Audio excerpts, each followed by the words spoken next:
Namaskar.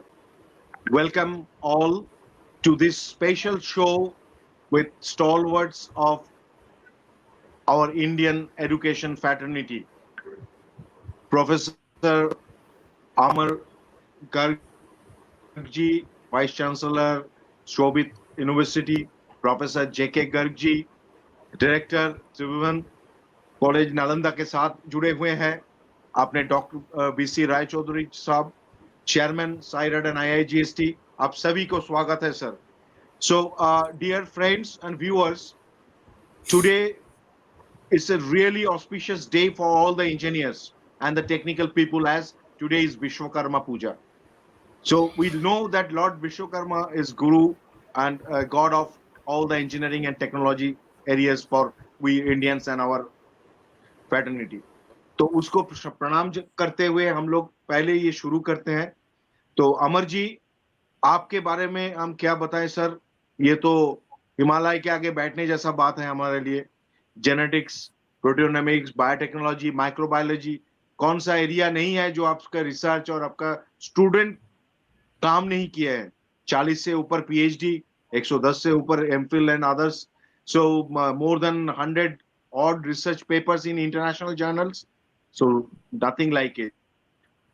Professor J.K. Garg sir, ex-ISRO, now you are handling the one of the most prestigious name in ancient India, again revived, Nalanda University's Rajasthan unit. Sir, आप सभी का जो active contribution है Indian science में, उसके लिए हम आपको अपने दर्शकों की तरफ से नमन करते हैं. And doctor Vishwajit Rai Chaudhary may be the youngest fellow in this group, but his work is not at all small. He has touched upon almost every sector of educational development from the eastern part of India, now touch basing across India. Vishwajit, I'm really proud of you, brother, from Calcutta. You have started an initiative right from the cleaning of Ganges to the wasteland, to the geoinformatics, GIS, geospatial technologies, what not. And even you are conducting MSc and PhD courses in your SIRAD and IGST. And all three of you are really connected with the education. So, sir, let us make it a formal discussion in an informal way, so that the modern students, parents, and Indian people, and even global, all our viewers globally available, they can understand, उसको समझ में आए कि जो विज्ञान के तरफ देश को तरक्की करना है, तो उस तरक्की के साथ दो चीज जुड़े, दो पहलू जुड़े हैं. एक, तरक्की तो हो सकता है टेक्नोलॉजी में, बट उसका साइड इम्पैक्ट में एनवायरनमेंट एंड अपने पर्यावरण का जो नुकसान होता है, वो एक चीज ध्यान में रखना चाहिए. दूसरा, कोई भी तरक्की ऐसा ना हो जो अल्टीमेटली हम लोगों को नीचे ही ले जाए. तो आप लोग का जीवन का पूरा निचोड़ इस चीज के ऊपर रखा हुआ है. तो आप लोग थोड़ा मार्गदर्शन कीजिए. विश्वजीत जी, आगे हम रिक्वेस्ट करेंगे, आप ये दोनों सर के साथ कोऑर्डिनेट कीजिए आपके तरफ से जो भी क्वेश्चन है इंस्टीट्यूट के स्टूडेंट्स के लिए. तो sir, now all the stage is to all three of you. You people start. Amar ji, आप ही शुरुआत कीजिए सर. वाइस चांसलर जी, आपको प्रणाम जनाता है, स्वागत है अपने फोरम में. धन्यवाद सुमन जी, धन्यवाद. सर को पूछिए, ये क्वेश्चन आंसर सेशन जैसा होना चाहिए. सिर्फ मैं नहीं क्वेश्चन करने वाला, मैं तो सुनने वाला हूँ. हम तो स्टूडेंट है आप लोगों का. ऑन एयर ऑन कैमरा बोल रहे हैं sir. So I am the student here and you three are the teacher. Please enlighten us. Thank you sir. धन्यवाद सुमन जी, धन्यवाद, बहुत बहुत धन्यवाद. और मैं अपने दर्शकों का, अपने श्रोताओं का स्वागत करता हूं. और सबसे पहले मैं धन्यवाद देता हूं चीफ एडिटर आईबीजी न्यूज़ का, कि उन्होंने एक ये प्रोग्राम ऑर्गेनाइज किया है. हम पिछली बार जब कलकत्ता यूनिवर्सिटी में थे, लेक्चर दे रहे थे, अभी 31 अगस्त की बात है, तो 31 अगस्त को काफ़ी लोग वहाँ मिले हुए थे. One of the oldest university है, 150 साल पुरानी. और मैंने उस दिन इतना मुझे अच्छा लगा 150 साल पुरानी टेबल पर लेक्चर देते हुए उस इंस्टीट्यूट के अंदर, के मैं गदगद हो गया. और उस दिन मैंने बात की थी ग्रीन इकोनॉमी पर. देखिए, बहुत अच्छी बात है सस्टेनेबल डेवलपमेंट जब तक हम नहीं करेंगे, पिछले 50 साल में हम लोगों ने खोया क्या है? पिछले 50 साल में हम जो मैड रेस की तरफ चले हैं, इंडस्ट्रियलाइजेशन की तरफ चले हैं, विकास विकास की जो बात कर रहे हैं, विकास में हमने विकास किया है, पूरे संसार ने विकास किया है। और अब आप देखिए कि हमारी पॉपुलेशन पिछले 50 साल में करीब करीब दोगुना हो गई है पूरे वर्ल्ड की, और दोगुना होने के बाद भी हम सबको खाना दे पा रहे हैं, अन्न दे पा रहे हैं, अच्छे फूड दे पा रहे हैं, अच्छे सारी चीजें दे पा रहे हैं, लेकिन हमने बहुत कुछ खोया है। इस पूरे 50 साल में हमारा जो पर्यावरण है वो प्रदूषित हुआ है। जितनी हमने इंडस्ट्रीज लगाई हैं, वो इंडस्ट्रीज के मैं अगेंस्ट नहीं हूं, विकास के अगेंस्ट नहीं हूं, लेकिन विकास में और पर्यावरण में एक सामंजस्य बैठाना बहुत जरूरी है। कोई भी इंडस्ट्री ले लीजिए आप, जितनी भी इंडस्ट्रीज हैं, ऐसा नहीं है कि उनके अंदर ग्रीन टेक्नोलॉजी नहीं है, ऐसा नहीं है कि उन इंडस्ट्रीज के अंदर ऐसी टेक्नोलॉजी नहीं है कि हम पर्यावरण को नुकसान पहुंचाए बिना विकास भी कर लें, लेकिन वो टेक्नोलॉजी थोड़ी सी महंगी होती है, और हम एक छोटे से लालच में आकर के अब ज्यादा मुनाफा कमाने में हम पर्यावरण को नुकसान कर देते हैं। और पर्यावरण का नुकसान क्या है कि हमारी बीमारियां बहुत बढ़ गई हैं। इतनी बीमारियां बढ़ गई हैं कि कैंसर की जो तादाद है, कैंसर की परसेंटेज है, पिछले 50 साल में काफी बढ़ गई है। बहुत सारे लोग एस्थमा से बीमार हो रहे हैं, बहुत सारे लोगों में बहुत सारे नई नई बीमारियां आ रही हैं, और नए नए जैसे कोरोना वायरस है जो अभी हम लोग झेल करके चुके हैं, और अभी भी झेल कर का चुके हैं, पूरा वर्ल्ड अभी भी देख रहा है। ये सब क्या है कि पर्यावरण में जो हम चेंज कर रहे हैं, क्लाइमेट चेंज हो रहा है रोज। आज को आप देख रहे हैं कि सब पूरे यूरोप के अंदर आग लगी पड़ी है, ग्लोबल वार्मिंग हो गई है, टेम्परेचर बढ़ गया है। ये सब किसकी वजह से? एक मैं यहाँ पर एक छोटा सा उदाहरण देना चाहता हूँ कि जो पॉल्यूशन लेवल बढ़ा है, जो पर्यावरण हमारा प्रदूषित हुआ है, उसके लिए दो चीज रेस्पॉन्सिबल है। एक तो वेहिकुलर पॉल्यूशन, ट्रांसपोर्ट, और दूसरा इंडस्ट्रियल पॉल्यूशन। ये दोनों, हालांकि और भी छोटी छोटी चीजें हैं, लेकिन जो मेजर पॉल्यूटेंट है वो दो चीजें हैं। अब देखिए, हम ट्रांसपोर्ट को किस तरह से आप रिड्यूस कर सकते हैं। ट्रांसपोर्ट में हम लोग को इलेक्ट्रिक व्हीकल लाने चाहिए, लेकिन इलेक्ट्रिक व्हीकल के साथ साथ क्या है कि जो लिथियम आयन बैटरीज हैं उनको हम ना अडॉप्ट करें। हमें ऐसी टेक्नोलॉजी डेवलप करनी पड़ेगी जिसमें कि हम पर्यावरण को शुद्ध रखें, पर्यावरण के ऊपर लोड ज्यादा ना डालें, और हमारा ट्रांसपोर्ट भी चलता रहे। पब्लिक ट्रांसपोर्ट को हमें एनकरेज करना होगा। ये जो है हमारे यहाँ एक आदत बन गई है कि हर घर के अंदर हर आदमी के ऊपर पास एक एक गाड़ी हो, बड़ी बड़ी गाड़ी हो, ये स्टेटस सिंबल जो बन गया है, उस स्टेटस सिंबल को हमें चेंज करना होगा। पब्लिक ट्रांसपोर्ट अगर हमारा बहुत अच्छा हो जाएगा तो लोग फिर इंडिविजुअल गाड़ी से भी निजात पाएंगे। पहला तो मेरा एक सुझाव ये है कि पर्यावरण को शुद्ध रखने के लिए हमें ट्रांसपोर्ट जो है उसको फोकस करना होगा। दूसरा मेरा सुझाव है कि जो इंडस्ट्रीज हैं, जैसे हम एक एग्जांपल ले लें, पेपर इंडस्ट्रीज का ले लें, या हम लेदर इंडस्ट्री का ले लें, या टेक्सटाइल इंडस्ट्री का ले लें। ये तीन इंडस्ट्री ऐसी हैं जो सबसे ज्यादा प्रदूषण करती हैं। इनका जितना भी प्रदूषित जल है वो हम गंगा में डाल देते हैं, उसको हम ट्रीटमेंट नहीं करते, उसको हम बायोलॉजिकल ट्रीटमेंट करेंगे, फिल्ट्रेशन करेंगे। ऐसा नहीं है कि टेक्निक नहीं है, विधि है, टेक्निक है, उसको वाटर को प्योरीफाई करने की है, लेकिन उसमें कॉस्ट लगती है। और ये जो एक कंपटीशन चल रहा है, जो कंपिटिटिव युग है, बिजनेस का जो कंपटीशन है, बिजनेस के कंपटीशन की वजह से क्या है कि हर बिजनेसमैन जो है एक सस्ता प्रोडक्ट मार्केट में लाना चाहता है, सस्ती टेक्नोलॉजी लाना चाहता है, उसको एनवायरमेंट से मतलब नहीं है। एनवायरमेंट में प्रदूषण हो रहा हो, कार्बन मोनोऑक्साइड आ रही है, आए, सल्फर डाइऑक्साइड आ रही है, आए, प्रदूषित केमिकल्स सॉइल में जा रहे हैं, जाएं, उसको इस चीज से मतलब नहीं है। और हमारा पॉल्यूशन कंट्रोल बोर्ड वो हाथ पे हाथ रखे बैठा रहता है, वो कुछ काम नहीं करता है।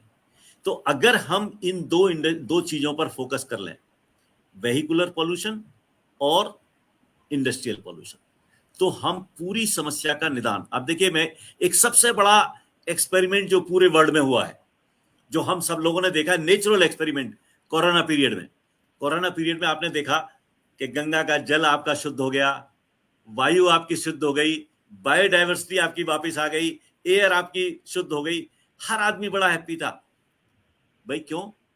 पॉपुलेशन तो तब भी उतनी थी, यही अर्थ थी, यही ग्रीन प्लांट थे, यही वाटर था, यही सब चीज थी। लेकिन क्या थे? हम लोग घर के अंदर बैठे हुए थे, व्हीकल्स नहीं चल रहे थे, ट्रांसपोर्ट नहीं चल रहा था, व्हीकुलर पॉल्यूशन नहीं हो रहा था, इंडस्ट्रीज बंद थी। तो ये एक सबसे बड़ा एक्सपेरिमेंट पूरे वर्ल्ड में जो हुआ है, उसने ये साबित कर दिया है कोरोना पीरियड के अंदर कि भाई अगर आप इन 2 पॉइंट्स को एड्रेस कर लें तो मैं आपको, नेचर कहती है, तो मैं आपको एक ऐसा वातावरण दूंगी कि आपकी जीवन 130 से 150 साल तक जिंदा रहेगा। क्योंकि जो हमारा ह्यूमन जीनोम है, हम जो लोग जो बने हैं, हमारी जो जेनेटिकल स्ट्रक्चर है, वो जेनेटिकल स्ट्रक्चर 120 से 150 साल तक जिंदा रहने के लिए बनी है। और अगर हम उससे कम जिंदा रह रहे हैं तो it is only because of pollution. तो ग्रीन इकोनॉमी पर, ग्रीन वर्ल्ड पर हमको फोकस करना पड़ेगा। ये मेरा एक थोड़ा सा छोटा सुझाव आपके बहुत बड़े माध्यम से, पूरे हिंदुस्तान नहीं पूरे वर्ल्ड को मैं ये मैसेज देना चाहता हूँ।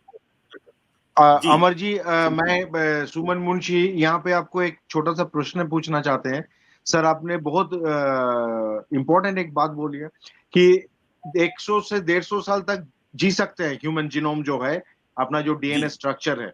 That's very very true, because हम लोग अपना अगर पौराणिक बातें भी देखें तो पहले तेलंगा स्वामी, लोकनाथ बाबा, सब साधु महंत जो थे, वो 100-150 साल आराम से जी लेते थे। अभी भी शिवानंद जी जो हरिद्वार में है, वो 125 साल की उम्र के हैं। तो it's very much available on the basis of documentary evidence. तो सर, आपको कहाँ लगा कि हम लोग गलत तो एक प्रोड्यूशन के चलते हो चुके हैं, जो अपने खुद खराब किए हैं हम लोग, तो इसका रिवर्स करने का कोई रास्ता है सर? रिवर्स करने का रास्ता हमारे पास है। हम पब्लिक ट्रांसपोर्ट को बढ़िया बनाएं। पब्लिक ट्रांसपोर्ट को बढ़िया बनाएंगे तो मैं क्यों अपनी गाड़ी लेकर के दिल्ली जाऊंगा भाई? अब दिल्ली के लिए मेट्रो रेल चल जाएगी, मेरठ से दिल्ली के लिए रैपिड रेल चलेगी जो 50 मिनट में मुझे दिल्ली उतारेगी। तो मैं अपनी गाड़ी को क्यों लूंगा? मैं क्यों सिरदर्द पालूंगा? आप सिंगापुर का एग्जाम्पल देख लीजिए, सिंगापुर का एग्जाम्पल देख लीजिए। सिंगापुर में पब्लिक ट्रांसपोर्ट बहुत अच्छा है, वहां का वातावरण देख लीजिए। एग्जाम्पल है। और एग्जाम्पल, सबसे बड़ा एग्जाम्पल तो आपका कोरोना पीरियड का है। 2 साल में आपने देख लिया, इससे बड़ा एक्सपेरिमेंट पूरे वर्ल्ड में कोई हुआ ही नहीं। नेचुरल एक्सपेरिमेंट है। हाँ, जो चंडीगढ़ से आपका कौशल के आगे का शिमला दिखाई देता था, हिमालय दिखाई देता था, सहारनपुर से आपको सारी चीजें दिखाई। हम लोगों ने पिक्चर देखी है, आपके सारे टीवी न्यूज ने दिखाई है, सारी पिक्चर्स सबने देखी है।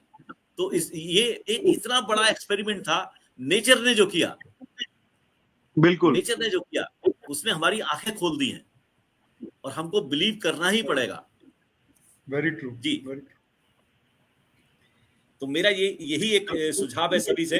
एक जो कंपटीशन है ना, एक जो कंपटीशन बिजनेस के अंदर चल रहा है, इंडस्ट्री के अंदर, या तो हम पॉल्यूशन कंट्रोल बोर्ड से कहें कि भाई ये आप स्ट्रिक्टली फॉलो करिए, इनसे स्ट्रिक्टली फॉलो। देखिए, गंगा की बात मैं करता हूं। गंगा का जो पानी है उसके अंदर सेल्फ क्लीनिंग कैपेसिटी है। मैं माइक्रोबायोलॉजी का प्रोफेसर हूं। गंगा के अंदर बैक्टीरियोफाज होते हैं, उनकी क्लीनिंग कैपेसिटीज है, वो अपने पानी को खुद क्लीन कर लेंगे। आपको नमामि गंगे वाले जितने भी लोग हैं, सरकार के लोग हैं जितने भी सुन रहे हैं, और जितने भी नमामि गंगे प्रोजेक्ट से जुड़े हुए हैं, मैं उनसे कहना चाहता हूं कि आप सिर्फ गंगा के अंदर गंदा पानी डालना बंद कर दीजिए। सिर्फ गंगा अपने आप स्वच्छ हो जाएगी, आपको उसको क्लीन करने की जरूरत ही नहीं है। It has the automatic cleaning capacity. दर्शक बंधुओं, प्रोफेसर अभी बैक्टीरियोफाज का बात बोले हैं, तो ये फाज बैक्टीरिया जो है, जो लोग 11-12 में बायोलॉजी पढ़े हैं, फिर से याद कर ले, उसके नीचे नोकीले दांत जैसा होता था, और वो आपके जहां पे जाके बैठ जाता था, वहां से ही वो आरएनए ट्रांसफर कर देता था, और इससे ही उसके आगे उसका जीवन चक्र चलता था। तो थोड़ा याद कर ले, सुनते सुनते पढ़ाई भी याद हो जाएगा आप लोगों का। क्यों सर, ठीक बोला कि नहीं? बिल्कुल 100%। मुझे तो लगता है कि आप बायोलॉजी के छात्र रहे हैं और ब्रिलियंट छात्र रहे हैं बायोलॉजी के। नमस्कार सर। आपका बड़प्पन। तो मैं जेके गर्ग साहब के पास आना चाहूंगा। अभी अमर जी ने जो बात बताया सर, इसी बात को आगे लेते हुए विश्वजीत जी आप भी थोड़ा ध्यान दीजिए। सर आपका इस संदर्भ में क्या कहना है? थोड़ा आप अलग अलग से नजरिए कुछ बताना चाहते हैं तो बताइए। Whatever Professor Amar Garg has said is very true. But along with it, the problem of resources, we have been destroying our biological resources and other resources. For example, to expand agriculture, we have been cutting our forests. And that has been a serious, that has led to serious problem of erosion, landslides, and other so many things which are happening in the Himalayas. Likewise, today also Prime Minister referred to wetlands.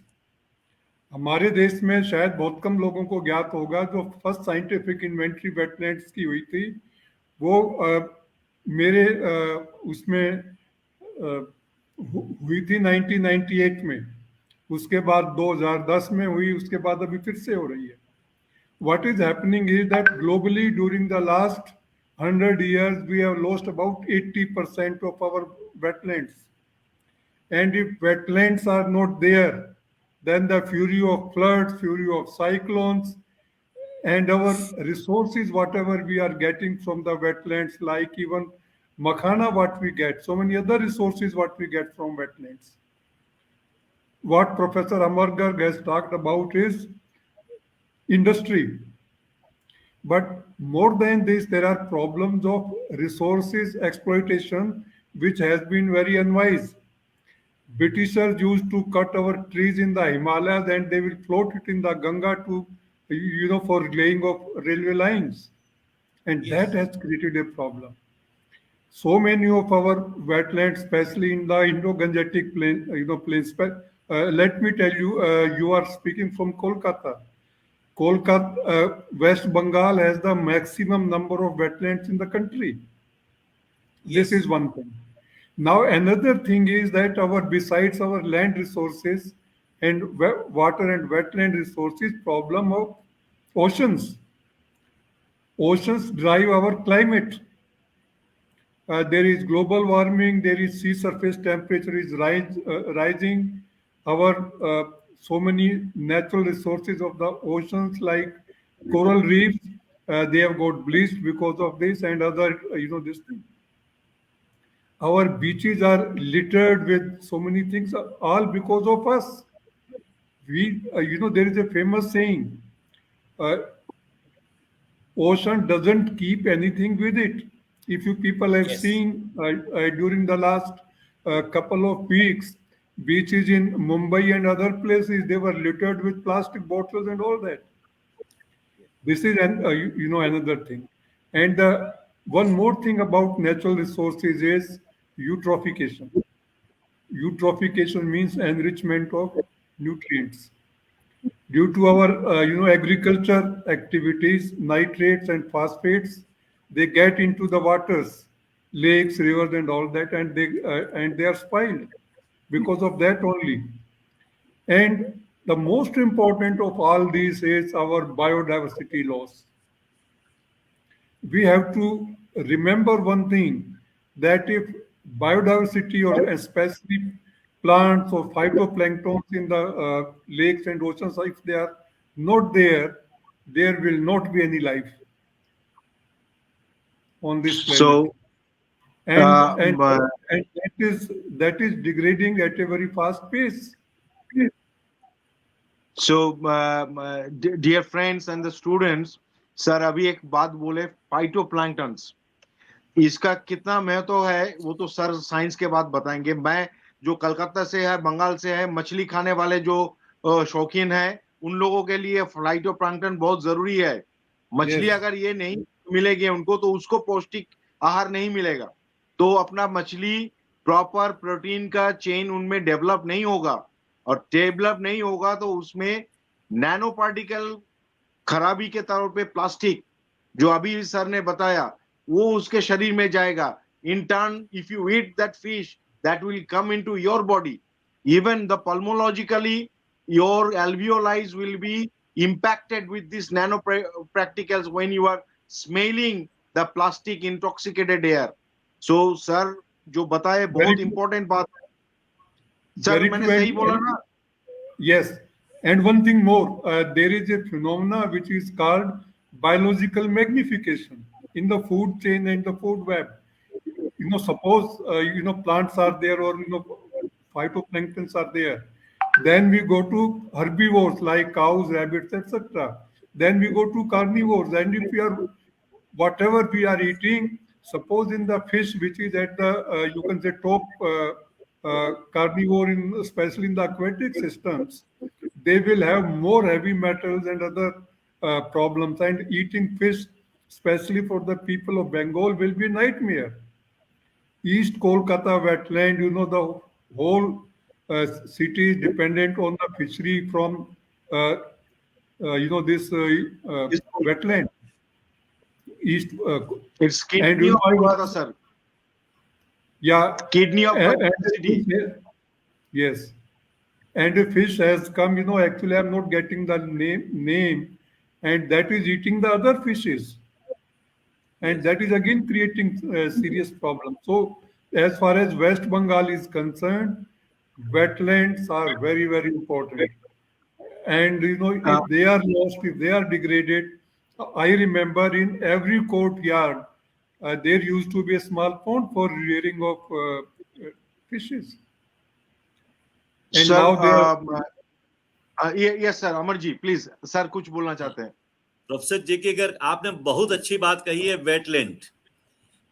मुझे अभी wetland पे याद आ गया, professor MG Tiwari का नाम, जो आप जानते हो उनको बहुत अच्छी तरह, फॉर्मर सेक्शनल प्रेसिडेंट है एनवायरमेंटल साइंस के. वो कहा करते थे, वेटलैंड इज नॉट वेस्टलैंड. जो हमने इसको वेस्टलैंड में कन्वर्ट कर दिया है, वो एक बहुत बड़ी त्रासदी है.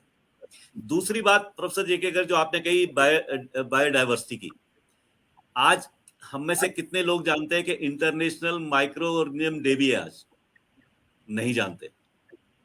इंटरनेशनल माइक्रोबियल डाइवर्सिटी डे भी है आज, और हमने शोभित विश्वविद्यालय में आज मनाया भी था ये. आज मैंने वहां पे एक भाषण भी दिया था, microbiology is the mother of life sciences. अब मैं आपको देखिए, माइक्रोब्स जो हैं, ये पूरे के पूरा जो हमारा पूरा सिस्टम है, पूरा जो हमारा बायोमास है, उस बायोमास का 16% कुल कॉन्स्टिट्यूट करते हैं, जिसमें फंजाई है, बैक्टीरिया है, एक्टिनोमाइसीड्स हैं, प्रोटिस्ट हैं, सब हैं. मैं एक ग्रुप बताता हूं. ये 16% जितना भी हमारा डंप हम कर रहे हैं, जितना भी लिक्विड वेस्ट, सॉलिड वेस्ट, ई वेस्ट, कचरा पचरा, जितना भी सब हम सॉइल में डाल रहे हैं, उस सबको ये डिग्रेड करते हैं. और अगर ये डिग्रेड नहीं करेंगे तो प्लांट्स भी नहीं होंगे, हम भी नहीं होंगे, आप भी नहीं होंगे, कोई नहीं होगा. तो जो माइक्रोब्स हैं, माइक्रोब्स का बहुत बड़ा रोल है, फाइटोप्लैंक्टन्स का बहुत बड़ा रोल है. पूरे सी के अंदर अगर देखें तो 70% ऑक्सीजन तो हमें सी से ही मिलती है भाई, ओशियन से ही मिलती है. और हम उसको, अभी जो रिसेंट रिसर्च थी, मैं लास्ट मंथ पढ़ रहा था कि लास्ट मंथ अब हमारे ब्लड के अंदर भी जो प्लास्टिक के पार्टिकल्स हैं वो निकलने शुरू हो गए हैं, विच इज वेरी डेंजरस. क्योंकि जो हमने सारा का प्रॉब्लम्स की, but now what is the solution? वो सारे मॉलिक्यूल्स, प्लास्टिक के मॉलिक्यूल्स फाइटोप्लैंक्टन्स में आए, फिश में आए, फिश से हमारे अंदर ट्रेवल करके वो फूड चेन में आ गए हैं. तो हम जब तक इसको ग्रीन इकोनॉमी, ग्रीन पर नहीं आए, हमें ये जितना भी प्लास्टिक वेस्ट है, कचरा है, ई वेस्ट है, ये सारी चीजों को हमें खत्म करना होगा, हमें यूज बंद करना होगा. अब देखिए, जैसे हमारी सरकार कहती है कि साहब पॉलीथीन बंद कर दीजिए आप. अरे भाई, पॉलीथीन की प्रोडक्शन बंद कर दो ना, आप इंडस्ट्री बंद कर दो. जापान का सबसे बढ़िया उदाहरण मैं आपको देता हूं. जैसे ही ये पता चला कि साहब माइक्रोवेव ओवन के अंदर फूड जो पकाया जाता है वो हेल्थ के लिए इंजूरियस है, जापान ने डिसीजन लिया कि ऑल माइक्रोवेव इंडस्ट्रीज बंद. आप बंद करिए. 1965 में हमने पॉलीथीन लाए थे. हम 65 में भी हमको पता था कि ये इंजूरियस है, लेकिन जो बिजनेस मॉडल है, बिजनेस पीपल जो है, उन्होंने जो हमारा ब्रेन वॉश की, और जो एडवर्टीजमेंट है, जो इलेक्ट्रॉनिक मीडिया ने जो एडवर्टीजमेंट दिया, एडवर्टीजमेंट दे करके जो पब्लिक में ये एक भ्रम फैलाया कि बहुत अच्छी चीज है, बहुत, अब सब कह रहे हैं कि साहब इसको बंद कर. अरे बंद कर दीजिए. Yes, it must be stopped right now, immediately. हम सोलर पावर की बात कर रहे हैं. सोलर के अंदर जो इसका फ्रेम है, वो फ्रेम जो है 20 मिलियन टन्स फ्रेम होगा 2025 में। वेस्ट कहां डालोगे इसे आप? कहां डालोगे? तो आप अभी से ही इसको रिसाइकिल करना शुरू करिए। Recycling is most important for the system. कोई भी चीज को आप ऐसे ही मत फेंक दीजिए। आप आपने लिया और सर, आपके लिए उसकी कीमत नहीं होगी, मेरे लिए कीमत नहीं होगी, लेकिन नेचर के लिए वो बहुत डेंजरस है। तो नेचर के लिए बहुत अमर जी, आपने बहुत इंपॉर्टेंट एक बात बोले हैं कि recycling is the essence of sustainability for future. Yes that I can understand sir.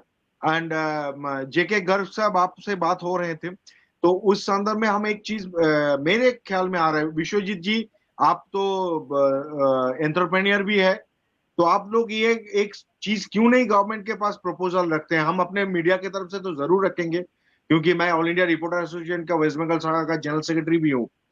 तो मेरा कहने का मतलब ये है कि जब भी कोई पॉलिसी बनता है या कोई नया इंडस्ट्री आ रहा है, नया टेक्नोलॉजी आ रहा है, उसका ह्यूमन एंड एनवायरमेंट इंपैक्ट को एनालिसिस क्यों नहीं किया जाता है पहले? यस, सिर्फ उसका this economic is the analysis right क्यों पॉइंट। होता है? This is the right point. Economic analysis क्यों सिर्फ होता है? कितना फायदा होगा? हम 10 रुपए का सिगरेट बेच दिया, 2 रुपया का फायदा हुआ, 50 रुपए का कैंसर ले आया, तो क्या फायदा हुआ सब?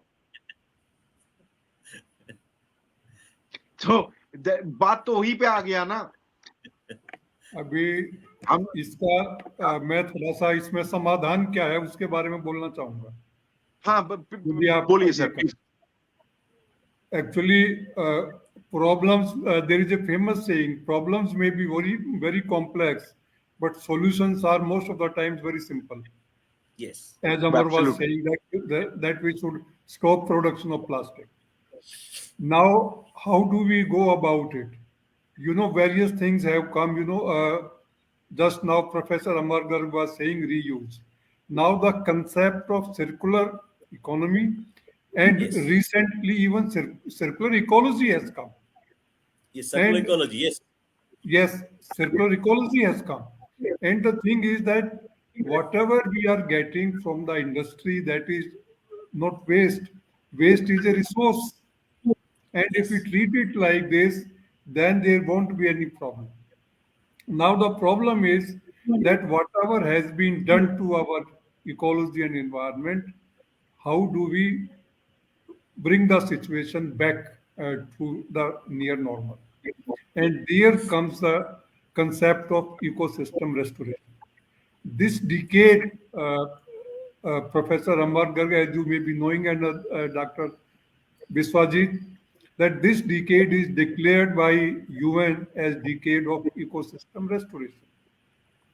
And if we have to restore the ecosystem or if we have to rehabilitate the ecosystem, then space technology will play a very significant role. Because for anything and everything, we need monitoring.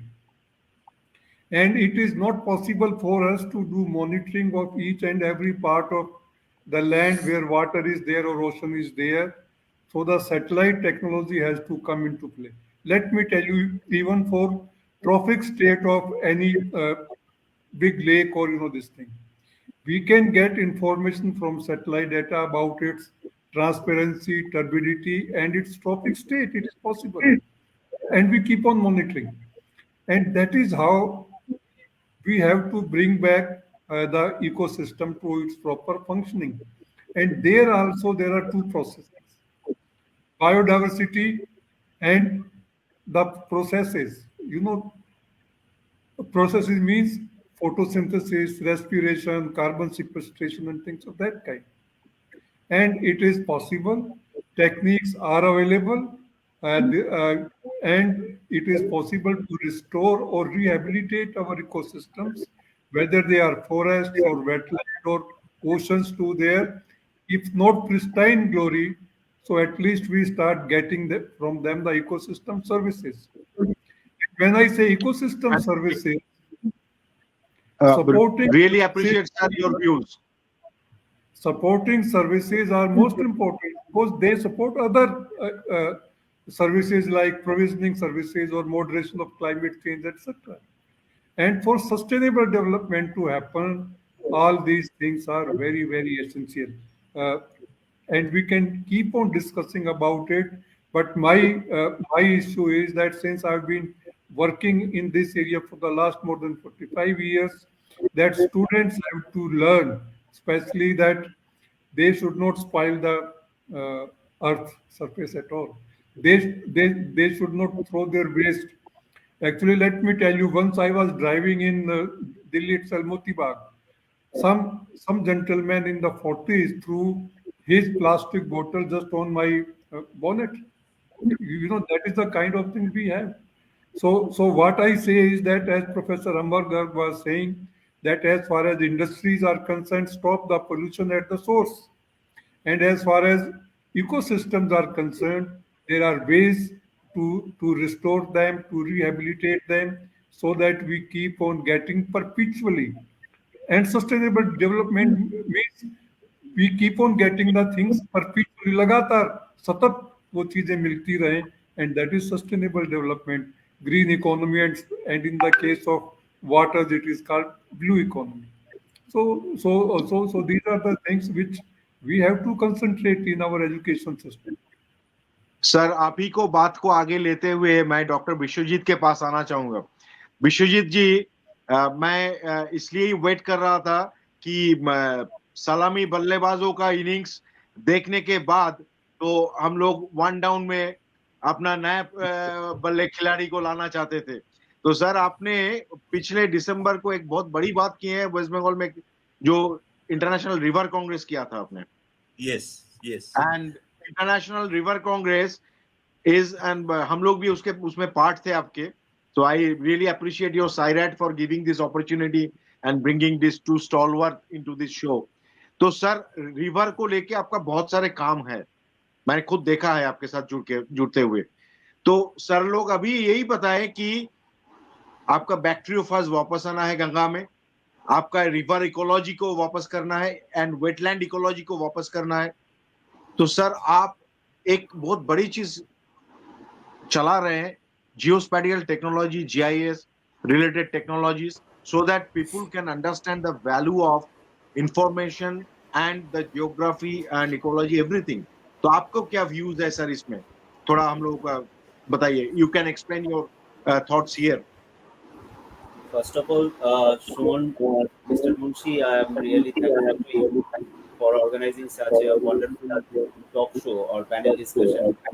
And I am honored, really honored, that I have get the chance to sit it with the two eminent personalities of India, those who are working in a long of their, they have working in the long innings in their life on the particularly environmental aspects. So what is my vision is that we are the Indians, and our philosophy, what I feel in my short span of life, is like that we cut the trees, we make them paper, and ultimately we write down on them that please don't cut the tree. For environmental protection, we have to protect trees. For मतलब हम पेड़ काटते हैं, उसी के पत्तों से हम कागज बनाते हैं और उसमें फिर से लिखते हैं कि हमें एनवायरनमेंट प्रोटेक्शन करना चाहिए, इसके लिए पेड़ काटना जरूरी है। और दूसरा बात यह है कि we know that we are the people of tropical countries. I mean that climatologically we are belongs in the tropical part of the world, but still we are impressed by the advertisement of some paranormal mentality people that we can be a fair person like America or Britain if we use the fairness creed. So our environmental science, environmental concept is like that most of the cases, because ये जो दो हमारे साथ अभी बैठे professor Amar Garg ji and professor JK Garg ji, इन लोगों ने अपना सारा वर्क, सारे काम, सारे research in environment protection and how इसके ऊपर हमारा चर्चा करना चाहिए, what should be the mode of dimensions to think the environmental awareness activities, इन सारे के ऊपर उन्होंने कई सारे काम किए। But most of the cases कहीं पे हम देखते हैं, जैसे अमर गर्ग सर, आज मैं बोलूंगा, थोड़ा मैं क्रिटिकली बोल रहा हूँ सर, माफ कीजिएगा, कि आज इतने साल बाद भी सर को बोलना पड़ रहा है कि we are still lacking in application part in environmental sector. So that is the main fallacy of our country. We are talking about the we know what we should do. We know there are lots of scientists. हमारे देश में scientist की कमी नहीं है. Problem ये है scientist की बात सुनना नहीं जाते. क्योंकि most of the cases the situation is that we are focusing in the economic sense of it. And हम जो economic lens से हम सारे चीजों को हम देखते हैं, वहां पे जब इकोनॉमिक लेंस आ जाएगा ना, तब हो जाएगा हमको कितना प्रॉफिट और डेफिसिट हो रहा है. तो ये बैलेंस शीट जब हम अपना प्लानिंग में लगा देते हैं, तो हम प्लानिंग के लिए कोई कोरा कागज लेके बैठते थोड़ी नहीं है. हम प्लानिंग में हम बैलेंस शीट लेके बैठते हैं. तब जब बैलेंस शीट आ जाते हैं, तब वहां पे आ जाते हैं इकोनॉमिक्स के लिए बात, कैपिटलिस्ट के बाद, इंडस्ट्रियलिस्ट के बाद. So those who are working on that part, those who are particularly focusing on money making business, there is no sense of environmental protection among your syllabus in their syllabus. So why they are looking forward for this way? जैसे कि आप जानते हैं river के बात आपने बताया. Why I have started this journey with the River Congress? Because whenever I have started conducted our MOU on the 1st September 2021 with the National Mission for Clean Ganga, on the board I have proposed to the term after that MOU. I have proposed that I am planning to organize, I am going to organize rather International River Congress. So अभी तक water को लेकर आप जानते हैं कई सारे summit हुए हैं, कई सारे कॉन्फ्रेंस हुए, but there is nobody has touched to the river. Because why? Because river is one kind of internal and geopolitical issues, geopolitical resource. But if we not focused on our source of water, how we can focus? Because river के साथ सिर्फ ये नहीं जुड़े हैं, सिर्फ एक channelized flow of water तो नहीं है, ये पूरा इकोसिस्टम का, उसका जितना बेसिन एरिया है, पूरा बेसिन इकोसिस्टम का डिपेंडेंसी उसके ऊपर रहता है. तो अगर रिवर को ही हम फोकस में नहीं ला सकेंगे, रिवर के रिगार्डिंग ये एक कहीं अच्छा किताब में बंद करके अच्छा ऐसे करके कई रिवर, मुझे लगता है रिवर और नेताजी दोनों एक हो गए. तो फाइल कुछ निकालना चाहिए, कुछ निकालना नहीं चाहिए, ऐसे होना चाहिए. तो that is the main issue कि रिवर को जब मैंने लिया तो वो लोग थोड़ा हैरान भी हो गए थे. But I am fortunate that everybody has supported किया. बहुत अच्छा कॉन्सेप्ट है. You may see, and definitely I thankful to them कि उन्होंने भी हमें इस प्रोग्राम के लिए सपोर्ट भी किया था. एंड कई सारे 12 देश से लोग जुड़े थे, कई सारे लोग जुड़े थे, उनमें विचार रखे.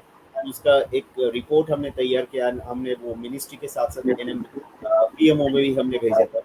So that is the point. The vision is that behind the concept, that is why we don't think river in a different way. That's why I have started a campaign that is the Think River Differently.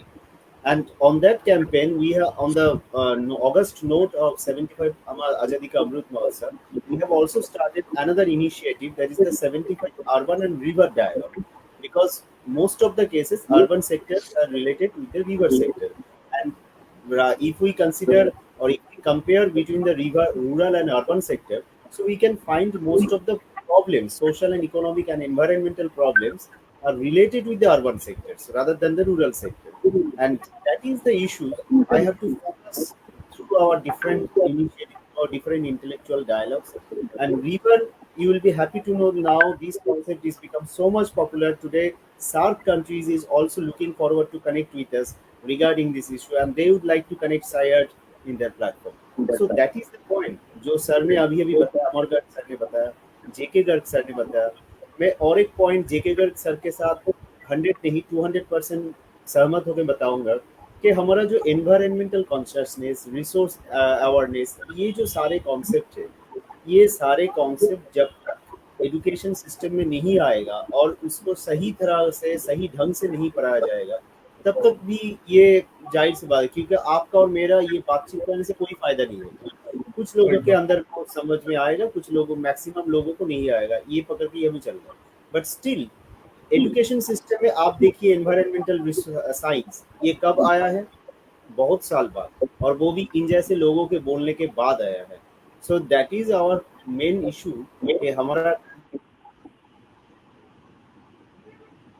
Develop हो, but कहीं पे कुछ points है जिसके लिए वो अभी भी विश्वजीत बाबू, एक बात बताते हैं, ये आप तीनों के लिए बोलने का आसान नहीं रहेगा क्योंकि आप लोग टीचर है. मैं पत्रकार के हिसाब से एक बात बोलता हूँ, देख लीजिए ये आप लोगों को भाईता है कि नहीं. सबसे पहले हम लोग नेशनल एजुकेशन पॉलिसी लाए हैं, बहुत अच्छी बात है, आई अप्रिशिएट, बट उसमें सारे चीज कोर्स कैसे डेवलप होगा सारा चीज है, लेकिन टीचर का, गुरु का, वाइस चांसलर का, प्रो वाइस चांसलर का कैसे उन लोगों का भलाई हो, वर्क लाइफ बैलेंस उन लोगों का कैसे हो, उन लोगों का आगे डेवलपमेंट का कोचिंग कैसे रहे, एक्स्ट्रा एडिशनल रिसर्च वर्क के लिए टाइम कैसे मिले, फंड कहां से मिले, उनको अगर किसी स्टूडेंट को बाहर भेजना है तो 10 बार बाबू लोगों का पीछे फाइल को भेजना ना पड़े, they are good enough to put the things there, उन एक वाइस चांसलर का सिग्नेचर ही काफी है किसी एक को बाहर MIT ऑक्सफोर्ड या कहीं पे भी अगर चाहे कोई रिसर्च फेलो जाके 6 महीना काम करके आए, तो ये सारे चीज होना चाहिए। Empower our teachers, empower our educators, वो लोग खुश रहेंगे तभी जाके स्टूडेंट खुश रह सकता है सर। नेक्स्ट इंपॉर्टेंट चीज, हर एक यूनिवर्सिटी जो जिस शहर में है, जो जिस गांव में है, उसके आजू बाजू 5 से 10 किलोमीटर एरिया का इकोलॉजी का रिस्पॉन्सिबिलिटी उसका साइंस डिपार्टमेंट का होना चाहिए। They should have a listing of all the follower and foreigners of that area, कौन कौन सा गांव में क्या पंछी मिलता है, ऑर्निथोलॉजी सिर्फ सलीम अली का किताब में नहीं रहता है, उसको उधर होना चाहिए कि अगर आप लोग really you want to save the ecology, वो एक दो नमीबिया से चीता लाके छोड़ने से कुछ नहीं होगा, you have to protect your own flora and faunas, वो इंपॉर्टेंट है sir. I appreciate that cheetahs are back in India and really appreciate prime minister for his initiative, but उसके साथ उनके पास हम ये भी रिक्वेस्ट रखते हैं सर, थोड़ा अपना टाइगर, अपना हाथी, अपना सबको लिए देखो। नॉर्थ बंगाल के अंदर टाइगर कॉरिडोर के ऊपर रेल ट्रैक बना हुआ है और हर साल 2-4 करके टाइगर एलिफेंट मरते जाते हैं। काविनी रिवर में आइए देखिए, आप लोग अगर इंटर रिवर कनेक्टिविटी के बाद बोलना चाहते हैं तो कोयल रिवर का बेसिन को देखिए, जो छोटा नागपुर का बेसिन है, मिनरल्स का जो बाढ़ आता था वो उधर खेती के लिए बहुत इंपॉर्टेंट था। जो हिमालय बेसिन से बाढ़ आता है नॉर्दर्न यूपी, नॉर्दर्न बिहार में, वो क्षति तो पहुंचाते हैं लेकिन साथ में वो हिमालय का मिनरल्स भी लाता है, ये भी एक पार्ट है।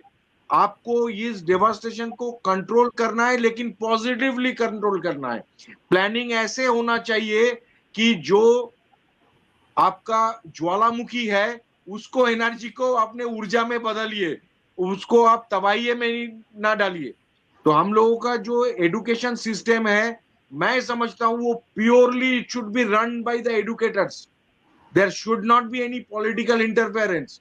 अगर मेरे जैसा आदमी जिसको ABCD पता नहीं है फिजिक्स का और जाके स्टैटिस्टिकल मैकेनिक्स श्रोडिंगर इक्वेशन के बारे में बताने लग जाए तो जो हालत हो सकता है वही होगा। नैनो टेक्नोलॉजी के ऊपर, नैनो ट्यूब के ऊपर बात कर रहा है, हनीकॉम्ब स्ट्रक्चर का पता नहीं है, why it is most structurally strong element, उसको बारे में पता नहीं है, हेक्सागोन क्या है पता ही नहीं है, उसका हर एंगल का कितना कौनिक माप होता है उसको बारे में पता नहीं है, कार्बन टेट्राक्लोराइड में हर एक क्लोरीन के पास में कितना एंगल होता है, 128 क्यों है, 149 क्यों नहीं है, ये पता नहीं है, और चला गया केमिस्ट्री का, ऑर्गेनिक का लेक्चर लेने। ऐसे नहीं होगा sir. I am very sorry, I have a very bitter experience. The true teachers, true professors, they are suffering and they are crying in their drawing rooms. They are not liberated to speak their minds. If they speak, they will be prosecuted. I am not expecting any answer from any three of you because that may be risky for you, but I am vouching for entire fraternity of the teachers. गुरु का सम्मान सर्वोपरि होना चाहिए, उसमें कोई नेता कोई नहीं आता है, क्योंकि नेता को भी चाहिए अपना गुरु के पास जाके सर झुकाने का, तभी जाके वो ट्रू लीडर बन सकता है। तो इसीलिए मैं एक चीज बता रहा हूं सर, आप लोग प्लान कीजिए। अमर जी कुछ बोलने का कोशिश कर रहे हैं सर, हम और नहीं बोलेंगे, नहीं तो हमको नेता गिरी का तकमा लग जाएगा। आप लोग बताइए सर, अभी कुछ गलत बोला तो माफ करना सर। नहीं सुमन जी, आपने बहुत अच्छी बात कही है, और मैं एक बात कहना चाहूंगा कि यूनिवर्सिटीज का काम है पॉलिसी बनाना, लेकिन अनफॉर्चुनेट पार्ट है कि ना यूनिवर्सिटीज बना रही है ना उनको बनाने दिया जा रहा है, दोनों चीजें। दूसरी बात मैं कहना चाहूंगा, जो आपने कहा गुरु और शिष्य की बात, हमारे टाइम में जो गुरु और शिष्य की परंपरा थी वो बहुत डिफरेंट थी। आज की डेट में परंपरा बहुत डिफरेंट हो गई है। जब शिक्षक बनता है एक टीचर, शिक्षक बनते ही वो एस्पायर करता है कि मैं 10 साल बाद प्रोफेसर हो जाऊं, मैं कोई रिसर्च करूं ना करूं, पढ़ाऊं ना पढ़ाऊं, कुछ ना करूं, लेकिन मैं प्रोफेसर हो जाऊं। उसको प्रोफेसर बन जाता है, 2.5-3 लाख रुपए की उसको सैलरी मिल जाती है सरकारी सिस्टम के अंदर। अब उसके बाद जिस दिन वो प्रोफेसर बन जाता है उस दिन उसकी डेथ, उस दिन बाद रिसर्च उसका बंद, टीचिंग बंद। Universities are made for creation of knowledge, और वो क्रिएशन ऑफ नॉलेज यूनिवर्सिटीज में नहीं हो रहा है, नहीं हो रहा है। This is a fact. अब मैं, आपने एक रिवर वाली जो बात कही, डॉक्टर विश्वजीत ने भी कही, डॉक्टर जेके गर्ग ने भी कही, आपने भी उठाई, और एक बहुत बड़ी चीज है जो मैं बार बार कहता हूं, मैंने बहुत पढ़ा है लिखा है, मैंने रिसर्च तो उस पर नहीं की है। हिंदुस्तान में हर साल बाढ़ क्यों आती है भाई? क्यों मिलियंस ऑफ डॉलर्स और मिलियंस ऑफ रुपीज का हर साल नुकसान होता है? क्यों होता है? मैं जहां तक समझता हूं और मैंने जहां तक देखा है कि आज से 50 साल पहले जो रिवर की जो चौड़ाई थी वो बहुत बड़ी थी। जब बरसात में थी, जब चौड़ाई इतनी हो जाती थी, जब वो बरसात का पानी खत्म होता था तो रिवर छोटी हो जाती थी। अब जब रिवर छोटी होती है तो उस समय हमने कॉलोनी बसा दी उस पर, सब हम उस पर आ गए, एनक्रोचमेंट कर दिया। अब रिवर की जब आप में जगह में एनक्रोचमेंट कर दिया तो रिवर का पानी तो वैसे ही आएगा ही, वो कहां जाएगा भाई? आप रिवर के किनारे जितनी भी कॉलोनी बसी हुई है, जरा आप उनसे पूछ लीजिए भाई ये जमीन किसकी थी, किसने आपको बेची, किसने आपको कॉलोनी बसाई? और पॉलिटिकल वोट बैंक, जो हमारे नेता लोगों ने कि साहब उनको से वोट लेनी है इसलिए उनको वहां बसा दिया। अब उनको आप वहां से हटाएंगे नहीं, क्योंकि आपके तो वोट बैंक है, वो बाढ़ आती रहेंगी ऐसे ही, ऐसे ही सब कुछ होता रहेगा। जो रेन वाटर हार्वेस्टिंग सिस्टम है उसके अलावा कोई और चारा नहीं है कि हम ग्राउंड वाटर लेवल को हम जो है रिचार्ज कर दें। पॉलिसी है हमारे पास। आप किसी भी नगर निगम में चले जाइए, हर नगर निगम जब नक्शा पास करता है तो कॉलोनी से कहता है कि साहब आपके पास रेन वाटर हार्वेस्टिंग सिस्टम होगा। भाई उसने बना दिया, रेन वाटर हार्वेस्टिंग सिस्टम चल भी रहा है, नहीं चल रहा है, उसको कौन देखता है? कोई नहीं देखता। तो ये जो चीजें है ना, एजुकेशन, बता रहे थे sir. Education is most, education and monitoring, these are the two most difficult task in India. और ये दोनों टास्क भी हमारे जो आईएएस लॉबी है, ऑफिसर्स हैं, उनके हाथ में, एकेडमिशियंस के हाथ में नहीं है। एजुकेशन एंड मॉनिटरिंग दोनों एकेडमिशियंस के हाथ में है ही नहीं। जेके गर्ग साहब आप क्या बता रहे थे? हाँ, मैं ये कह रहा था कि जो डॉक्टर विश्वजीत कह रहे थे रिवर्स के बारे में, actually I have done lot of work on rivers as well, specially Yamuna and Ganga. Yamuna up to Delhi, water is fairly good. But once it enters Delhi, then so many nalas are there, which once upon a time were rivulets or streams for supplying water to Ganga. They dump untreated sewage into Yamuna River. And you know what is happening? One of my students did research that these bacteria have become resistant to antibiotics. Most of the antibiotics which are there, bacteria have become resistant. Another thing is that regarding Ganga River, one of my students has done PhD between Brest Ghat and Narora. It is a reference site for Ganga. It is also a Ramsar site, and as you may be knowing that today also Prime Minister was referring. Now there are 75 Ramsar sites in the country, which we have hurriedly, created this year. Now the problem is that Dr. Suman, Mr. Suman, you said that Dr. Biswajit has done a lot of work on rivers and geospatial techniques and all that. So we have developed techniques even to study rivers, changes in turbidity, and its trophic state also. Those techniques are available. Papers also have been published, but the problem what Professor Amar Garg was saying, that we can plan, but implementation has to be done by the line agencies, which we are not. We'll do research, we'll develop methodologies, how to restore, how to improve. how to put a common effluent treatment plant, where to put a sewage treatment plant, but ultimately it has to be done by civil authorities. But one thing is there, that everything is not lost, and I'm a very optimistic person. Uh, our young generation is little sensitive to environmental issues now, whatever is happening. And I'm sure JK that sustainability will achieve, but it will take another 50 years, in my opinion. सो जेके गर्ग साहब बहुत बड़ी बात बोली है आपने optimistic वे से कि हाँ हम आशावादी है और आशा ही जीवन है। तो विश्वजीत, मैं आपको काटते हुए उस टाइम रोक दिए थे, तो आपके पास फिर वापस आते हैं, ये मत सोचना सर आपको रोक दिए थे। मैं उस टाइम इसलिए बता दिया कि जोश में होश नहीं खोना चाहिए, इसलिए कुछ बात बोल देना जरूरी था जो आप लोगों के लिए बोलना मुश्किल है, लेकिन मैंने वो कह दिया। हम डरते नहीं है, इसलिए सीधा डंके के चोट पे बात बोलते हैं। जो अपना देश के भलाई के लिए हो वो बोलना चाहिए।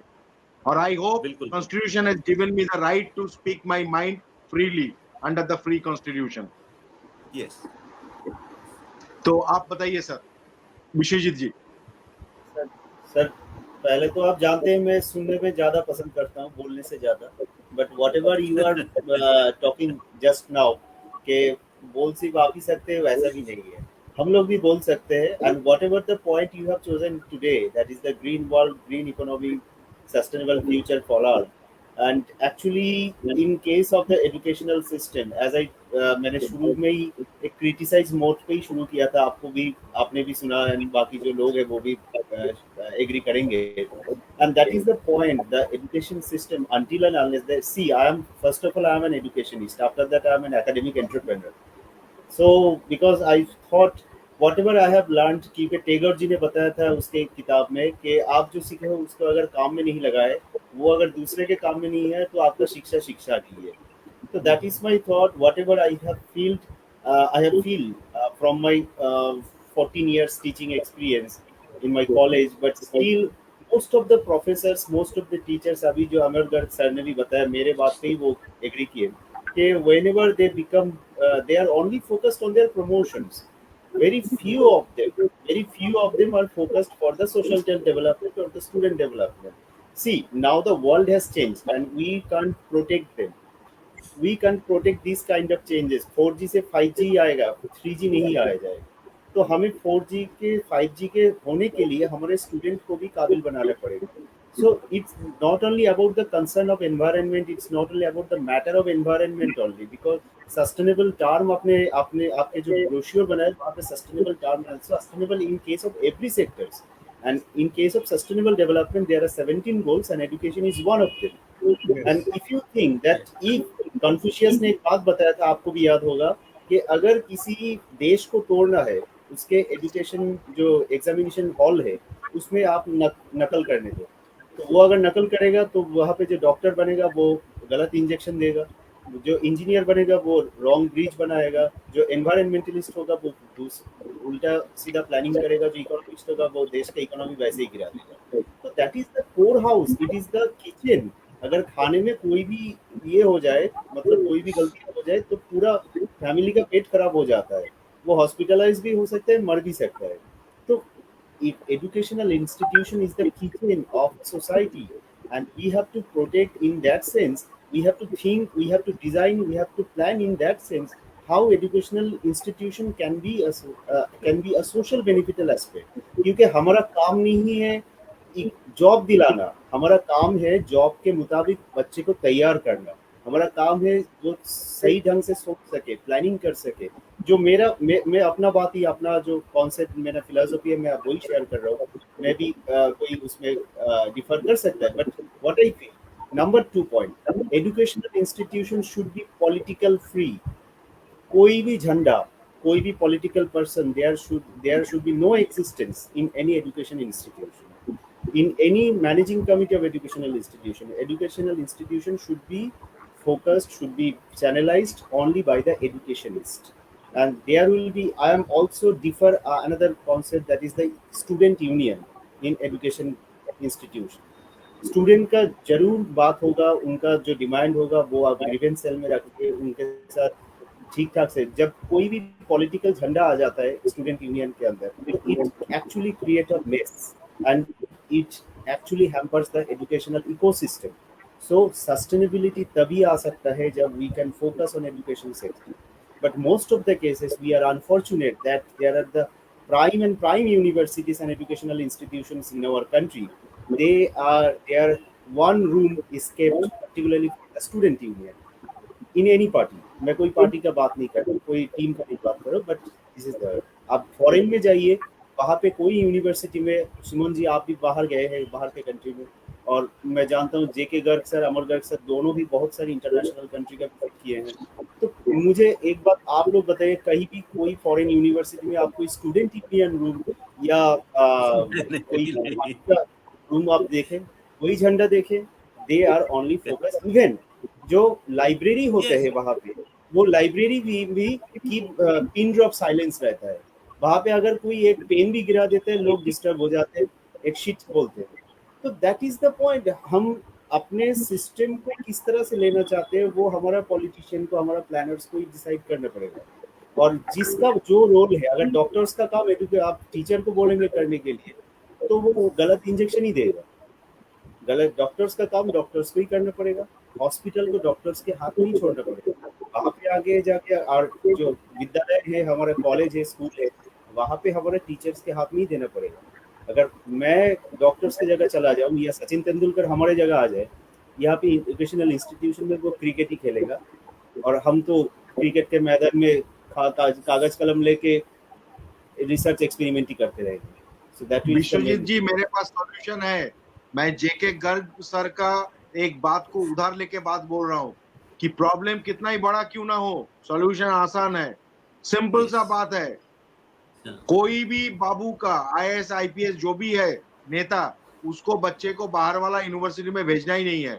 तुमको जो एजुकेशन सिस्टम इंडिया में बना रहे हो, अपने परिवार वाले को यहीं पढ़ाना पड़ेगा. You will not get any scholarship to go outside. You will not be allowed to fund your study abroad until and unless you have completed your study in India. हाँ, उसके बाद वाला आप होशियार हो, रियली डिजर्विंग कैंडिडेट हो, आपको VC को डिसाइड करने दो तुम बाहर जाने लायक हो कि नहीं. हम यहाँ ऐसा यूनिवर्सिटी बनाए कि एमआईटी वाले इधर आ जाएंगे पढ़ने के लिए कि गर्ग साहब एडमिशन दे दीजिए सर, यहाँ पे आपको पढ़ना है. आपके सुमन जी, मैं आपसे थोड़ा डिफर कर रहा हूँ, क्योंकि ये पॉसिबल, ये मैं भी नहीं बोलूंगा ये होना चाहिए कि मेरा बच्चा या किसी दूसरे का बच्चा बाहर नहीं जाएगा. क्यों नहीं जाएगा? जरूर जाएगा. हम अपने घर को सुधार नहीं पा रहे, इसका मतलब ये नहीं है हम दूसरे को रोक दें. This is not the solution. अगर हमारा कॉन्स्टिट्यूशन हो, हमारा ये नहीं है, हमारा जो पार्लियामेंट है, नहीं हमारा जो पार्लियामेंट है, हम लोगों में ना ऑनेस्टी नहीं है साहब. विश्वजीत जी, हम मैं समझ रहा हूँ, लेकिन आप बोलिए, आप जर्नलिस्ट हैं, यहाँ पे आप पार्लियामेंट दोनों में विजिट साइंटिस्ट किए हैं. हुए हैं. ठीक है, आपको अभी क्या दूध का दूध पानी का पानी कर देता हूँ. दोनों साइंटिस्ट बैठा है इधर. अब ये दोनों साइंटिस्ट एक माइक्रोस्कोप के लिए ऑर्डर डाला, इलेक्ट्रॉन माइक्रोस्कोप चाहिए. अब हमारे पास 4 सप्लायर है, एक के साथ मेरा फीडिंग है, उसका इक्विपमेंट अच्छा नहीं है. दोनों गर्ग साहब बोल रहे हैं भाई इससे मेरा नहीं होगा, मेरा इतना एंगस्ट्रॉम के नीचे का रीडिंग चाहिए, वो नहीं आएगा उसमें. अरे सर एडजस्ट कर लीजिए ना, ये भी तो इलेक्ट्रॉन माइक्रोस्कोप ही है, ये भी तो बाहर वाला ब्रांड ही है, आपको तो फॉरेन वाला ही दे रहे हैं. तो वो बेचारा क्या करेगा? 2-4 दिन बोलेगा अच्छा इंसान है, जेंटलमैन है, चुप बैठ जाएगा. मेरा जैसा तो पाजी नहीं है, तो चुप बैठ जाएंगे और क्या करेंगे? बाद में स्टूडेंट को बोलेगा भाई सुन, ये इधर नहीं मिलेगा, 2-4 महीने के लिए तेरे को बाहर वाले में इंस्टीट्यूट में हम एक स्कॉलरशिप देके भेज रहा है, उधर जाके इसका प्रैक्टिकल पार्ट करके आ, तब जाके तेरा हो जाएगा. क्योंकि ये इंस्ट्रूमेंट इधर मांगवाना था लेकिन दिलाया नहीं गवर्नमेंट ने, हम क्या करें? So this is the problem. Next problem, अगर आप एक बात बताइए, एक बात मैं सुमन जी से पूछूंगा, आपने ये पॉइंट बताया, अगर हमारा कॉन्स्टिट्यूशन 3 देशों के कॉन्स्टिट्यूशन के लिए देखकर बनाया गया है उनसे, तो हम यूनिवर्सिटी, बाहर की यूनिवर्सिटी को देखकर अगर कॉपी है, तो why not we can plan our own universities copy और planning in the foreign university. अगर हम बाहर No, actually I differ, Biswajit. The first university in the world was established in India, Nalanda University. Yes. In the second was Takshila. तो पहले तो वो नहीं होता था, We have पहले lost वो our plot नालंदी somewhere. यूनिवर्सिटी को फॉलो करते थे, नालंदी Somewhere यूनिवर्सिटी we have हमारा lost strategy our को follow plot. करते थे। जेके गर्ग साहब, आपको मैं एक उदाहरण देना चाहता हूं। अपना ही बंगाल का एक आदमी थे, श्रीज्ञान औतीश दीपंकर, जो विक्रमशिला महाविहार का अध्यक्ष हुआ करते थे। तो वो यहाँ से तिब्बत के राजा आए उनको इधर से प्रणाम करते हुए ले जाने के लिए। So all the Buddhist script and everything has been translated into the Tibetan script by Srigan Atish Dipankar. If you go, I am sure you people have heard of the name of that person. तो उस time के उन लोगों को पता था, जब mobile भी नहीं थे, इंटरनेट भी नहीं थे, कि यहाँ एक ज्ञानी पंडित हुआ करते हैं, यहाँ कौटिल्य चाणक्य है, उसके पास जाना है, या शुश्रुक है, या चरमक है, इसके पास जाना है। अभी क्या हो रहा है, आप दोनों महान साइंटिस्ट है, आप लोग सजेस्ट किया, अच्छा ठीक है, ये तेज लड़का है, सुमन इसको भेज दो आगे, वो मास कम्युनिकेशन में उसको आगे जाना है। अब 2-4 बाबू लोग आ गए, अरे नहीं नहीं, इसका शर्ट का कलर हमको पसंद नहीं है, तो खत्म। तो problem is veto power should be with the VCs and professors, not with the non academic people. ये होना जरूरी है sir. You Now, should have the final we say. have to summarize also because the time is running out. Correct. So we have to Correct. summarize also. Suman ji, मैं आपकी बात को बड़ा करता हूँ। हम वैदिक पीरियड में चले जाएं, एक राजा महाराजाओं के यहाँ राजगुरु हुआ करते थे, गुरुजी हुआ करते थे। राजा अपनी गद्दी छोड़ करके गुरुजी के चरण छूता था, समझे? गुरुकुल हुआ करता हाँ। था, राजा अपने बच्चों को लेकर के गुरुकुल में छोड़ने जाता था।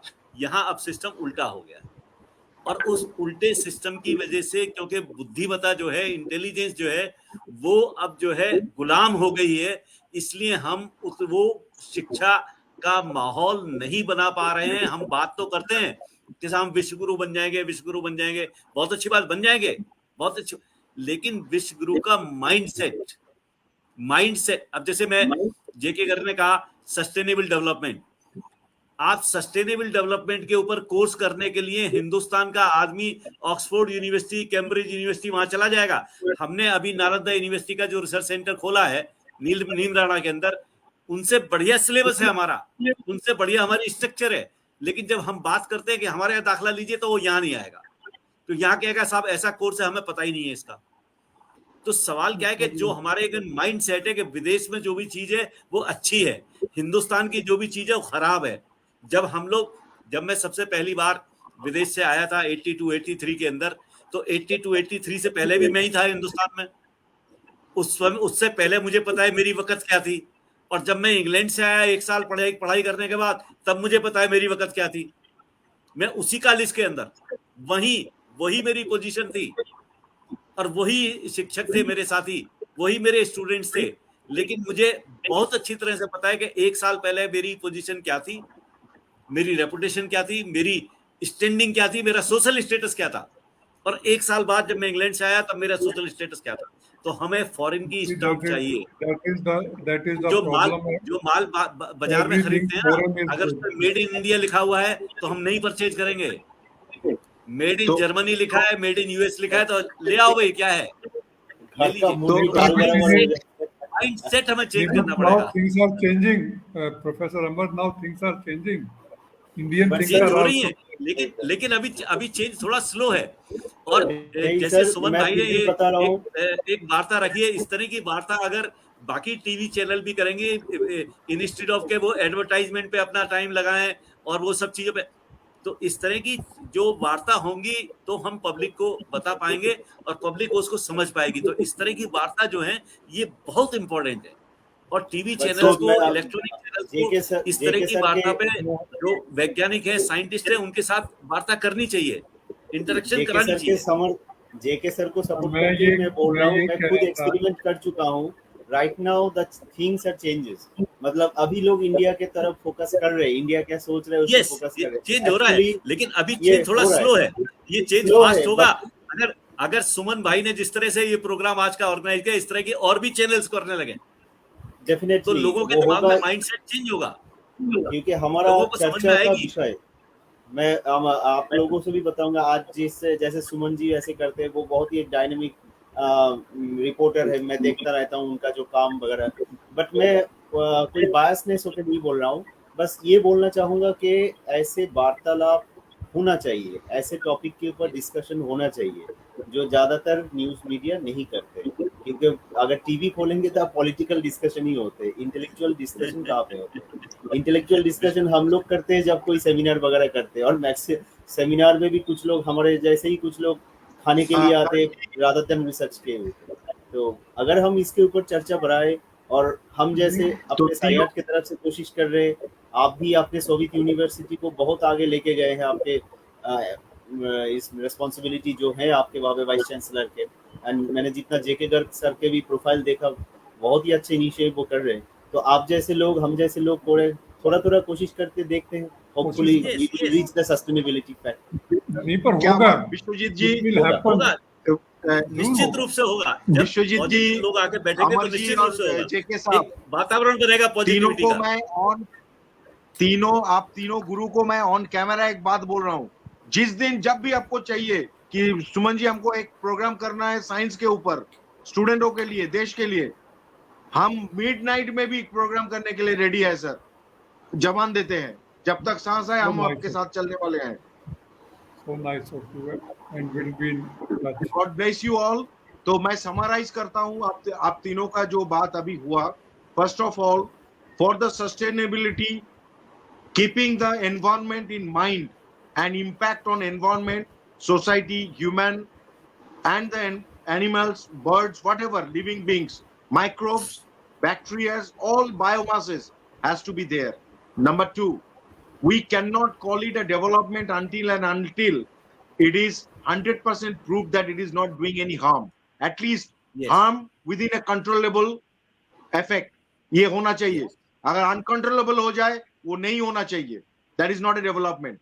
Number three, all the institute, universities, research institute, IITs जो भी है अपना इंडिया का, उसका टारगेट मैं as a citizen of India tax payer ये सेट करता हूं कि अगले 10 से 15 साल के अंदर सारे बाहर वाले अपने यहाँ पढ़ने आने के लिए उतावले हो जाए।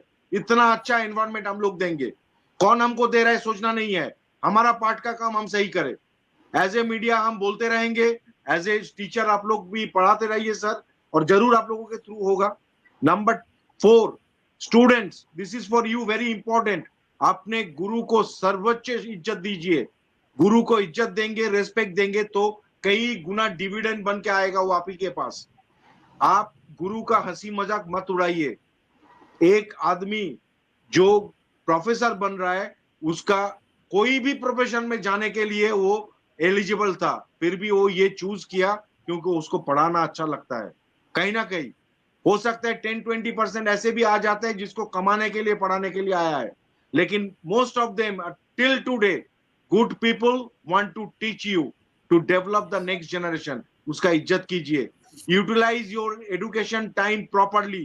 Don't waste your time under anybody's compulsion, not even your known popular faces of TV. Do it for your country. As a education is like तप, आपका ये आप ही के इबादत है, आप सबका ये डिवोशन है। पढ़ाई कीजिए मन लगा के।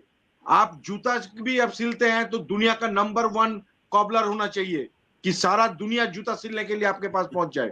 ये एडिडास, ये नाइके, ये क्या है? आपका गाड़ी खरीदना है तो मर्सिडीज का सोचते हैं, आपका मोहल्ले वाला वर्कशॉप का क्यों नहीं? Because quality. तो आपका भी एजुकेशन का क्वालिटी खुद जांच कीजिए। अरे 2 सजेशन मिल गया, क्वेश्चन से आंसर लिखने से नहीं होगा भाई। You learn the subject in totality so that कल अगर आप प्रोफेसर बन जाओ और स्टूडेंट आगे आपके सामने खिल्ली ना करे। ये आपका इज्जत का बात है, आपका प्रोफेसर का बात है, आपका यूनिवर्सिटी का बात है। So your responsibility is paramount. You are future of India and your country. However listing in the world, true to be with your country, be a good citizen of your country. एक Indian को Indian होना चाहिए, एक पाकिस्तानी को पाकिस्तानी होना चाहिए, and that is the most important thing. And सबसे बढ़कर इंसान होना चाहिए। इस दुनिया में आए हैं तो दुनिया में कुछ संजोग देके जाइए। आपका डेवलपमेंट, आपका देश का डेवलपमेंट, ह्यूमैनिटी का डेवलपमेंट होना चाहिए। तोड़ फोड़ में नहीं, जोड़ने का काम में जुड़िए, वो सबसे जरूरी है। तो आप लोग और कुछ जोड़ना चाहते हैं तो सर आप मेरा निवेदन है, आप प्लीज बताइए। मेरे से अगर कुछ गलती हुआ है तो गुरु बन के नहीं। हमको माफी दे दीजिए। नहीं नहीं, आपने बहुत बड़ा अच्छा summarize किया। आपने समराइज किया है। देखिए, रिसाइकलिंग पे विश्वास कीजिए भैया, रिसाइकलिंग जब तक आप नहीं करोगे सस्टेनेबल डेवलपमेंट नहीं होगा। और वेस्ट टू वेल्थ, जितना भी वेस्ट है उसको वेल्थ में कन्वर्ट करिए। This is the formula of the sustainable development, recycling and waste to wealth. नहीं और अभी green- जैसे ये हमारी इवन जो ये प्लास्टिक है, सिंगल यूज प्लास्टिक, इससे ब्रिक्स बनाने की टेक्नोलॉजी आ गई, which are very durable. Things are waste to happening wealth। And there will be changes, I am sure. And Yes, you know, yes. with so much of advancement happening in our country in terms of science and technology, plus our concern for the environment, I am more than sure that in due course of time, जेके भाई हमारे यहाँ बहुत development हो रहा है, हमारे बहुत achievement है, पूरे वर्ल्ड में हम सबसे ज्यादा हैं, लेकिन 140 करोड़ पॉपुलेशन का क्या करोगे भाई? 140 करोड़ की 140 करोड़ पॉपुलेशन को सरकारी जॉब चाहिए। वो सरकारी जॉब कहाँ से लाएगी सरकार? 140 नहीं, वो करोड़ तो को अपने, हाँ, वो नहीं तो आ अपने सकता। आप नहीं आ सकता। यू हैव तो टू बी जॉब क्रिएटर, इसलिए क्या है कि नॉट जॉब। पॉपुलेशन जो है उसको भी हमें, हमारे रिसोर्सेज देखिए, पॉपुलेशन देखिए। तो कुछ चीजें हैं जो बड़ी ही पेनफुल है। हमारे अचीवमेंट्स में हमारी कोई कमी नहीं है, भाई achievements are poverty is the wonderful, main cause of लेकिन वो इतनी बड़ी पॉपुलेशन में खो जाते हैं कहीं। जब वो डिस्ट्रीब्यूट होते हैं तो इतनी बड़ी पॉपुलेशन में खो जाते हैं। अब हम आज वर्ल्ड की 5th इकोनॉमी है, 5th इकोनॉमी होने के बावजूद भी हमारे पुअर सबसे ज्यादा हैं। टाइम का भी have to keep in mind. और ऑलमोस्ट हम लोग 1 घंटे से ऊपर चले गए सर, क्योंकि हमारी जो पॉपुलेशन है। सो थैंक यू वेरी तो मच। ठीक है, ये चर्चाएं चलती रहेंगी, आगे भी करेंगे चर्चा। आगे करेंगे सर, और भी सेशन करेंगे। आप लोगों का टाइम बहुत बहुत धन्यवाद। विश्वजीत जी आपको भी सायरा डी अरेंज करने के लिए हमारे साथ। तो मैं ये बोलूंगा, सॉफ्ट स्किल डेवलप कीजिए स्टूडेंटों के अंदर कि वो इंसान बने। सॉफ्ट स्किल ऐसा बनाइए कि उसको अपने परिवार के तरफ, परिवेश के तरफ और देश के तरफ दायित्व बढ़े। तो सिर्फ बुक्स नहीं, किताब से भी हट के जिंदगी से कुछ ज्ञान इन लोगों को होना चाहिए, जो सॉफ्ट स्किल्स के तरफ इन लोगों के ऊपर होना चाहिए स्टूडेंटों के बीच। तो ये भी एडिशनल एक कोर्स होना चाहिए हम सबके लिए। बॉडी लैंग्वेज, बात करने का तरीके, ये सारे चीज उधर आना चाहिए, तो तभी जाके कंप्लीट ह्यूमन बीइंग बनेगा। तो आप सारे गुरुओं को प्रणाम, आईबीजी न्यूज के तरफ से दर्शक बंधुओं को सबको प्रणाम। गुड नाइट, फिर मिलेंगे, जल्दी मिलेंगे। विज्ञान की तरफ से सबको नमन, थैंक यू, नमस्कार, नमस्कार, बाय सर, धन्यवाद। Take care, thank you sir, thank you very much.